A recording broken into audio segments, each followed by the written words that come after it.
పదరా, కాలువలో పాత్రలు కొడుతున్నట్టున్నాయి, వెళ్ళి చూసేద్దాంపా. మనం కూడా తిందాం వాటిని. ఇలాంటి వార్తలు గంత మెల్లగా చెప్తావేంది? పద తొందర వెళ్ళి తిందాం.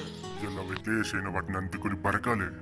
బరుకుతూ బరుకుతూ గడ్డ మీద ఉన్న కొడినే పట్టలేవు, ఇక నీళ్ళలో ఉన్న బాతులు పడతావా? ఏమిరా అంత మాట అటివి? అందుకున్నప్పా. ఏ అవి అటుగడ్డ దిక్కున్నాయి, అవి ఎప్పుడు దొరకాలి మనకు? ఎప్పుడు అందుకున్నాం?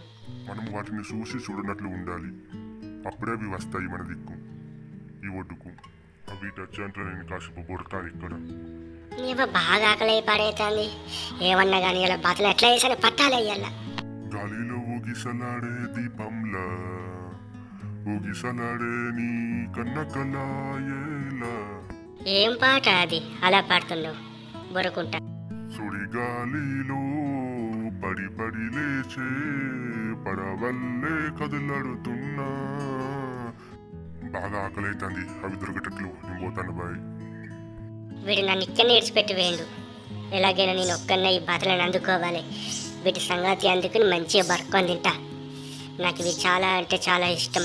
అవో అటు చూడే అటు, ఆ నల్ల కుక్కగాడు మనన్నే ఉత్తాండు, మనల్ని అందుకోవాలనే ఉత్తాండు. ఎలాగైనా వాటికి దొరకద్దు, మనం ఇయ్యాల. అవును, ఆ నలుగుక గాని మనం ఎలాగైనా ఈ నీళ్ళకి తెచ్చి వాడిని ముంచాలి. పద, ఆ నల్లుని ఎలాగైనా మన వలలో చిక్కుకునేటట్టు చేసుకోవాలి. వాడిని మెల్లగా మన దగ్గర రప్పేద్దాం, ఆ తర్వాత దీనిలో ముంచేద్దాం. అవును, వాడు మన చిన్న పిల్లల్ని పీక్కొని తిన్నాడు. ఎలాగైనా వాడిని కొరికి చంపాలి. ఈరోజు ఈ నీటిలోనే ముంచేద్దాం వాడిని. వాటర్ బాగా వస్తున్నాయి, ముంచి పడేద్దాం వాడిని. ఇంకోసారి మన జోలికి రాడు వాడు. ముందు వాడినైతే రానివ్వు, వాడి సంగతి మొత్తం చెప్పాలి. ఇక్కడ మనం ఈరోజు తగ్గేదేలే అన్నట్టు వ్యవహరించాలి, లేకపోతే వాడు మన జోలికి రాడు. ఇంతకీ వాడి నీటిలోకి దిగుతాడంటావా? ఏందో ఏమో, నాకేం అర్థం కావట్లేదు. చూద్దాంలే, దిగుతాడు కావచ్చు. దిగితే వెళ్తుంది అప్పుడు మన సంగతి.